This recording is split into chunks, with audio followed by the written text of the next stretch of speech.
Hello and welcome back to another episode of Critical Reactions with your host Bryan. We're going to wrap up today with a special selection, which is where one of you tell me exactly what it is I need to check out. Today's comes at us from PM Grumps. Hi Bryan, I request the song Fester by the band Dutch Uncles. If Steve Reich made catchy pop tunes, this might sound something like this. And I think that is... it's going to be interesting, I think. But also, as I read the title to this video, it puts the artist first, and we get Dutch Uncle's Fester. And that reminds me of Uncle Fester from Addams Family. And I don't know, it doesn't mean anything, but at first I thought this was going to be a song about Addams Family, just because I saw Uncle and Fester together. Anyways, let's dive into this. See what's going on with the track Fester. There's a time to hide everything, the way that you are, No. where you've been, and the feeling I tried to find. Pieces I'm left Yeah, so a 15 beat phrase, interesting. A little bit of a Hocket going on between the two sets of bells.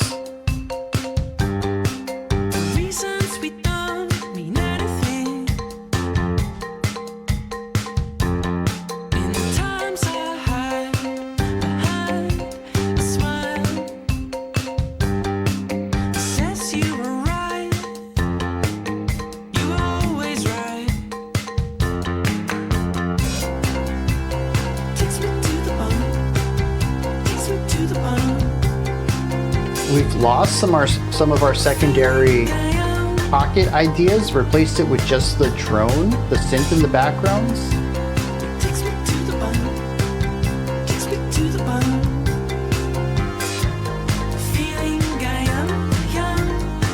Yeah, the bass sound's taking on more of a melodic role underneath all of this.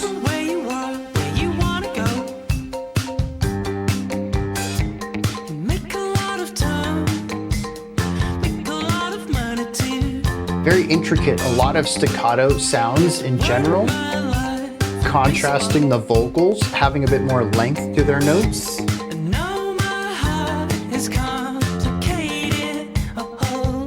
And of course, this is contrast against the synth now that just one long tone, super legato.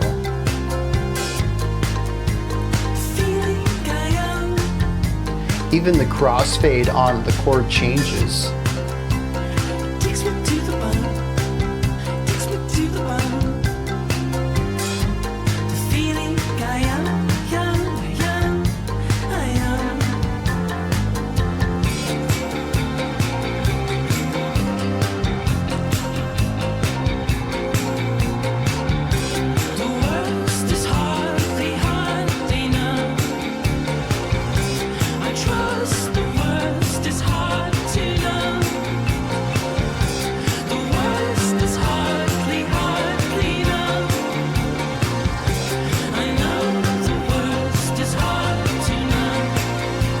I was on that side now.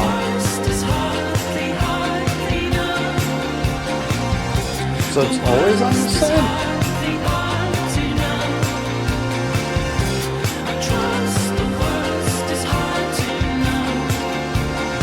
Pedal tone on the bass now?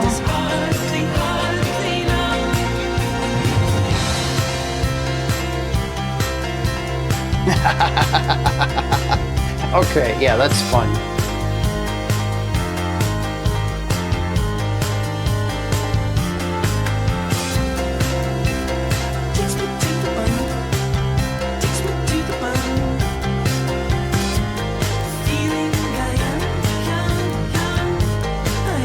It's like a variation on the chorus here.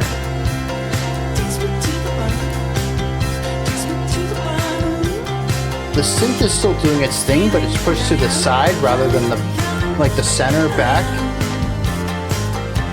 The bass has its moving part. The bells are doing their thing, but instead of bouncing around, they're locked in place. Very interesting way to wrap that up. A return to something we had heard, but in a way we hadn't heard it. Let's start with Hockett. We'll come to the finale later. The idea of Hockett is multiple instruments, tones, timbres, textures, playing one melody or one idea, but taking turns playing it. So the core melody on the bells at the beginning is dun dun dun dun dun dun dun dun dun dun. Just coming from my one voice, it sounds unified, but when we have the two different timbres of the bells, one's a little brighter, one's a little warmer, they're also placed left and right, it sounds like two instruments picking up where the other one has left off. This is the core concept of the Hocket. Breaking up one idea and passing out bits and pieces of it to other instruments so that when they all play their part, you get the full idea, but it's kind of piecemeal from different instruments, directions, placements, textures, timbres, etc. This gets further expanded upon as our bass tone and our distorted synth tone come in and also play around that as well, giving us more depth to this idea. I still think that the core Hocket is just the two sets of bells, but there is a second part that comes in and is intertwined with that first section between these two other instruments here. It is a very cool interlocking rhythmic clockwork musical focus going on in the verse. And I love how all of that just works together. I feel like the intro is a bit slow getting into it. I certainly enjoyed the fullness of the end of the first verse and that fullness exploring all of the second verse more than the buildup, as the buildup ends up feeling a bit empty, a lacking of context. We start off with just a couple of random ideas that rhythmically, they're kind of tough to follow. The time signature doesn't help with that either, as the fourth bar is a 3/4, where the others are 4/4, which gives us a moment where we kind of lurch into the next bar sooner than we expect, especially since 75% of this is in 4/4. We're used to that. And then in a moment of being accustomed to that feeling, that groove, that rhythm, we have part of that stripped away. So that doesn't help the difficulty to figure out the rhythmic elements at the beginning of the song when we are looking at a more minimal, less filled out version of this Hocket. But I love the way everything comes together, and there's a cool contrast here as well, as every instrument, whether it is the bells or the bass or the guitar, are focused on short tones. Bum bum ba bum ba bum bum ba bum. Very short staccato tones. Staccato is a way of describing the length of a note, usually on the shorter side. If we were to give it a sound, it's more of a tut tut dut dut, shorter sounds there. Whereas legato tones, holding a note out, is what we're going to hear with more of a la la or maybe a da da, something that has less of an emphasis between pitches themselves, because you can go tut tut or la la, kind of has a little softness in that transition there. And we hear a lot of this more legato idea both on the vocals, which hold notes out for a given length in the verses and choruses, but also the synth in the chorus that's just holding out these long chords, and they sort of crossfade chordal movements. So rather than going ba ba, you have ba, and as that starts to fade out, you have the ah coming in underneath it. And there's a moment around the end of beat 4 and the beginning of the next bar's beat 1, where you kind of hear both of them together for a brief moment before they change places. And so there is a sort of really rapid diminishing of volume and then a rising of volume as the first chord is fading out, and then we hit the point where the crossfade is even. We kind of have a middle volume on both of them and then a rise in volume as we're moving into the next chord. It creates a very smooth transition between these two chords that synthesizers typically can't do. There isn't much of a way to slur notes on a keyboard or a synthesizer or even a piano. The best we can do is allow previous notes to ring out a little bit while we put in the next notes. And that's what they achieve here. This is a massive contrast against the more staccato rhythmic focus of the rest of the instrumentation. And I find this to be a really cool division. It allows the song to be groovy, to be rhythmic, to have the syncopation be a core part of it, while more memorable, longer held out legato style hooks are played not just for memorability factor to move away from groove and focus on the emotion and catchiness of the melody, but also just in sheer contrast to have both parts in this track. I really appreciate the way that all of this comes together, especially how we even see contrast where the verse is more rhythmic focused and the chorus is more texture and atmospherically focused. So we don't even just have the contrast between the vocals and the instrumentation, but we also have the contrast between the verse and the chorus. It gives us this cool multi-axle contrast. I don't know, sometimes I make up phrases and I hope they resonate. Multi-axle contrast in this track, and I really enjoy the way that at any given moment I can look towards and enjoy multiple facets of this track for different reasons. And I think the high contrast in pretty much every aspect of this is one of those cool things that allows me to enjoy all sorts of different ideas going on. Now, there's the bridge. I've been trying to figure this out because the bridge it's a moment of transformation. Not only do we have new harmonic information in the bridge that to me pulls off something a little darker. I don't know if I'd call it grim or sorrowful or it's darker. The song as a whole still has a positivity even in this part, but it's just not as pure as it was before. I don't really have a good word to describe that. I can just feel the energy bring down a little bit, even though we haven't explored less layers, we're not exploring less volume.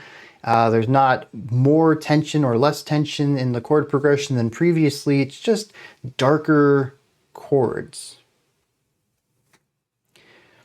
We have some variability in the instrumentation as well. Certain instruments that were playing primary roles in one capacity are now looking at other roles. Sometimes they were melodic, now they're harmonic. The bass, which was rhythmic in the first part and harmonic in the second part, is a bit more, well, actually it was more melodic in the second part, is now very harmonic, just pedal tone all the time. It's kind of explored all the areas here of rhythm, melody, and now harmony. This is consistent across most of the instruments, and this section just kind of feels topsy-turvy, a little upside down. The placement of instruments has shifted. The bells are no longer bouncing between sides, they are in a place. This leads us into the final section of the song, and I thought this transition was really smooth, and it even took me a few bars to realize, hey, this is the chorus. The melody coming from the vocals is the chorus melody, but none of the other instruments sound right. We do have the drone of the synth playing chords, crossfading into other chords, but it's no longer center and behind us. It's now very clearly off to the right. The bass is doing its very bouncy melody, kind of bounces between a lower note and a higher note. The lower note changes a little bit, comes back up. It's a very fun, moving line. But it used to be left channel and very prominent in the mix, and now it's right or like center right and quiet. Not anywhere near as prominent as it used to be. The bells are here, but rather than bouncing around, they're placed in a specific spot. And I think we even have possibly a key change here as well. Something that still embodies the same emotionality, but features a different root tone, which is going to change a little bit of the flavor of it without changing the emotion of it. And this just adds to the sort of uncanniness of all of this. Something that I recognize, but not this way. Sort of like seeing someone you haven't seen in 15, 20 years, and yeah, it's definitely them, but dude, they look so different from when you remember. They've obviously aged. The core features are there, but it's just not how you remember it. And that's kind of how the finale of this feels like. It is a return to something we've already heard twice before. I'm quite familiar with the chorus, but it took me a second to even realize it was the chorus. So much of it is just not how I expected, not how I remember it. It's really interesting how they set up so many aspects of this song to be memorable. There is a simplicity to a lot of this, despite the Hockets, despite the harmonic movements, despite the moving bass lines and the shift between rhythmic elements to harmonic elements of staccato to legato. There's a lot of complexity through the layering, but each individual line is simple and memorable, which makes the ending all the more bizarre.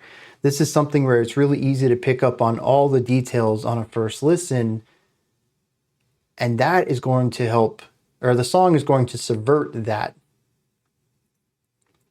I don't think this ending would have worked on a first time listen for a song that was more progressive, more complex, that had more sections to it, had more complicated writing, deeper layers. It really is the benefit of this being pop adjacent that the ending becomes as powerful as it is on a first time listen. Of course, familiarity is going to help with anything more complex, and you can start to see those patterns, but that's going to require more time. This one is immediately noticeable. It's something that I think most people are going to pick up on fairly early in their listening to it. Whether it is a first time like me or maybe a second or third, it's certainly not going to take a dozen listens to understand the complexities and nuances of how this song evolves and develops. It's one of the best use cases, I think, of working within a poppier sound if you want to do something a little more progressive like this. Let me hit some lyrics on this, see what's going on there. This song explores the pain of keeping the self a secret. The opening verses talks about hiding so many facets of yourself. It says there's a time to hide everything. The way that you are, where you've been, the feelings I've tried to fight, and the pieces I'm left inside. It says there are times that you cried everything, and for reasons we don't mean anything. All the times I hide behind a smile that says you were right. You were always right. It's feeling of not being able to be yourself and somebody actually seeing that, but possibly presenting it in a negative fashion, maybe something that makes you want to rebel against them and prove them they're wrong, even though you know they're right. That you are hiding more of yourself than you're presenting. The chorus says that all of this, it takes me to the bone. It's the feeling that I own. Allowing this fear, this anxiety, the general tension, hiding yourself because you don't want people to know you, because you're afraid of what people would do if they knew you, because you just don't feel that you're good enough. There's a lot of reasons someone might decide to hide who they are. For whatever it is, that festers inside of them. Every time they're not allowed to be themselves, this chorus says our protagonist owns that feeling. They hold it inside of their bones. Verse 3 says, you know the way you are, where you want to go. You'll make tons of money and make lots of tones. There's a word in my life, embraceable. I know my heart is complicating a whole. There's this idea that you seem so sure of yourself, and because of that, you'll succeed in life, but not me. I know my heart is complicating a whole. I think that's really interesting. The idea that, the heart usually speaks to our abilities for love, for empathy. It's our emotional core in a lot of figurative speech. It would be so easy to just not care about anything. Instead, this person cares about a lot. The heart complicates a hole, a void. Very interesting line there. The bridge says, the worst is hardly known. I trust the worst is hard to know. I wonder if the double hardly is supposed to be read intentionally or musically. It fits with the rhythmic flow of the sentence, so maybe it's just supposed to be the worst is hardly known. There is plenty of music we've listened to where the lyrics, just a word is repeated because it makes the melody flow a little better. But am I supposed to read it literally? That the worst is hardly known. To say that the worst is well documented, we all know what the worst can be, but then it's followed up with, I trust the worst is hard to know. The fact that it is known, but that our protagonist doesn't know it, or is trusting that it is difficult to know. I don't know. It's an interesting couple of lines here. These two are just repeated a few times for this bridge. It sounds cool. It's a cool bit of wordplay there, going from hardly known to hard to know. But I don't know what it's trying to say. I'm a bit lost in the wordplay, I suppose. But I think ultimately we do see this as somebody who is just not so sure of themselves. I don't think it's too much of a self-esteem thing, but it might be a self-image thing. It may be that they've presented themselves as themselves to someone or to a group before and has been chastised or shut down because of it. And now they feel that it's easier to exist presenting a version of themselves that is palatable to their social circles. And they feel let down about that, as anyone would. It is incredibly tiring, emotionally, mentally, to be someone you're not. And there is some animosity towards an other that they see who is just so sure of themselves and everything looks to come easy to them. That's what I get out of this track. Interestingly, I don't get a lot of that through the music. There is the turn at the end. I don't know what that's supposed to be presenting, but it does take some of the more fun elements, such as the Hocket and the bouncing back and forth of sounds, the fun elements of the beginning of the track, and squashes it down into something more traditional at the end of the track. The Hocket is still there in the bells, but it doesn't feel so much of a Hocket anymore because the sound isn't bouncing around. And while there is a brighter and a darker sound to the timbres of the two bells, they are close enough that when placed in the same area of the song, they just kind of blend together and we lose a Hocket and it just becomes a melody, a simplification of the song into something still fine, but less fun, less interesting. Maybe this is the squashing of the personality into the most palatable elements. But I feel like I'm starting to grasp at straws with that. And while I could back it up as a reading, I'm not incredibly confident in that being the authorial intent. So I think I'll just leave it at that. It's a possible read on this, but it's not really supported elsewhere in the song either, as the end of the song is not the place where most of these feelings of being trapped are presented. So I don't know. Again, it's a possibility. These are my thoughts on Fester by Dutch Uncles. What did you think of this? Is there anything that stood out to you? Anything that you would like to add on to what I said or correct me on? Do you have your own take, perspective, or opinion on this track? Please let me know. Put all of that, as well as anything else you'd like to add, into the comment section below. Above that, in the description box, you'll find a link to Linktree. Takes you here. You can find links to my music, ways to support the channel, a link to the Discord server, and so much more. Above that, if you could, like, subscribe, and ring the bell. I greatly appreciate all three of those. That wraps it up for today. I'll be back tomorrow, though, 5 p.m. Eastern Standard Time, 9 p.m. UTC as usual. Until next time, remember to be critical, not cynical, of the music you listen to, and have a fantastic morning, afternoon, or evening, whenever you choose to watch my videos.